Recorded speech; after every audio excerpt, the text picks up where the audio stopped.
Well, Greyhound put up one hell of a fight. Inz is with me here, and mate, this was in both games. Super high energy, so back and forth. You were pushing Liquid the whole way. What do you feel like after coming out the back of this? Because it wasn't like you just went down and got bowed out like we saw in the first game versus Cloud9.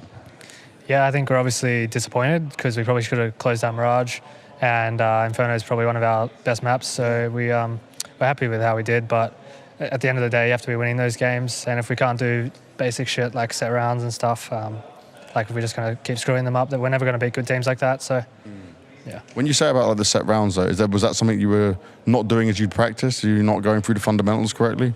I think it's just lack of practice, just because we've been back in Australia. Haven't really had a boot camp in about 3 or 4 months, and there's only one team to scrim in Australia, so yeah, at the moment. So we've been scrimming, like we scrimmed 3 times since between Paris and here. Obviously no excuses, but I don't know, we just have to be better at doing set rounds and not messing stuff up under pressure.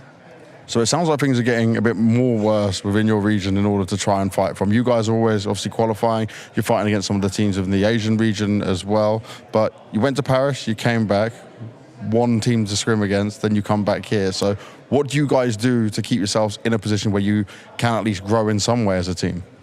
I think the main thing is we just have to play like individually, whether that's pugs or just watching demos, doing your own routine. It's hard to keep it consistent when you're in Australia with no motivation, but we should be able to stay motivated for big events like this. I know it's hard, but people just got to do their job, and that's the main thing that we're lacking right now. And in terms of your closing thoughts for Dallas, like you had individual great moments while Vexite was looking super strong and pumped up here. Is there some positives you can take away from it?